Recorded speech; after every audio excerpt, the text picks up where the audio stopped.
We say rest in peace when somebody dies. If we go into this ghost hunting stuff too much, are we just disturbing them? Because, say, for example, if you pass on from this life and you're leaving behind your mortal body to a better existence, if somebody from this existence is trying to pull you back, is that a good thing? Right. Or is it just that you're being disturbed? Well, my thought about that is that if there is this afterworld, right, and we are,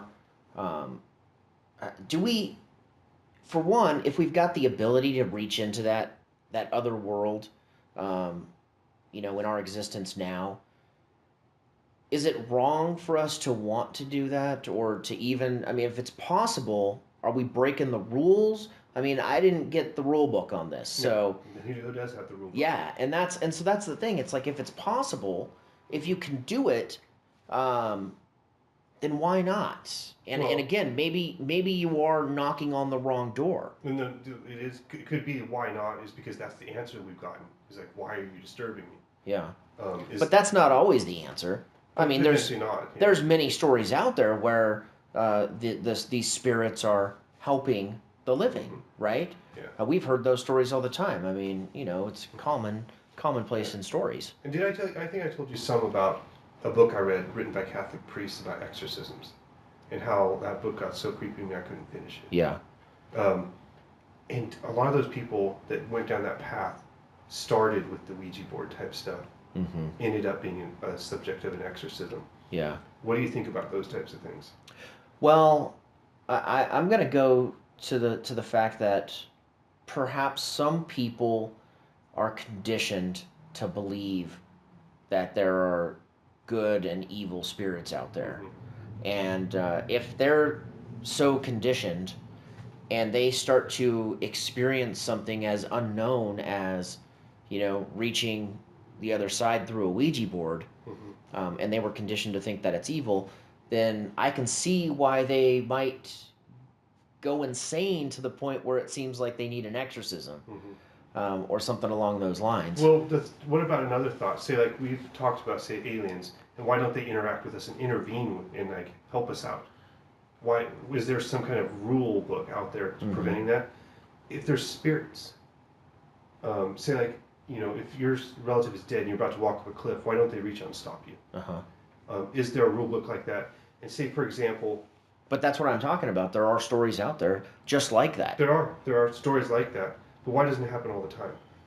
Say, why isn't there that one spirit out there that says, I'm going to reveal to the world that they're spirits? Mm-hmm. So everyone believes the correct thing. Right. If there is that. And my theory is there may be a rule book out there preventing them from intervening. Perhaps there is. Or perhaps it's almost like they're oblivious to us. They're so enlightened by that next stage that it doesn't even matter mm-hmm. to them. It's kind of like right now what's important to us is do I have something yummy to eat for dinner tonight? Am I wearing that nice pair of shoes mm-hmm. that I like, or can I afford to drive a nice car? Mm-hmm. All of these things may be so beyond even mattering in that next world, that why would they want to stop you from walking off that cliff and joining them in that enlightenment? Mm-hmm. All it is moving on to the next stage of existence. And maybe that's why, because right now, life, we hang on to it. We hang on to this moral life that we have. But we don't know that what they're saying is, I can't wait for you to get here, so you can see what's on the other side. Yeah, but to me, like, I'm sure you've heard these other stories of, like, mischievous type of things. Oh, yeah. Like people waking up with scratch marks on them. Oh, absolutely. Or being scared out of their house. Uh-huh. Wasn't Amityville Horror based on a true story? Well, yeah, it was claimed to be a true story. Yes. And the thing of it is, what if you're playing around with these things and you get one of those spirits? Mm-hmm. And say, like, for example, you're giving them a voice. You're saying, okay, use my body to speak. Mm-hmm. And see, I don't want to take that risk of, like, I called up one of these mischievous things. Mm-hmm.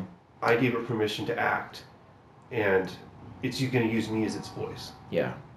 That's something I definitely do not want. I think I've told you this before, but I'll say it again. That I feel like if I've got the power to call them up, I've got the power to shut them down as well.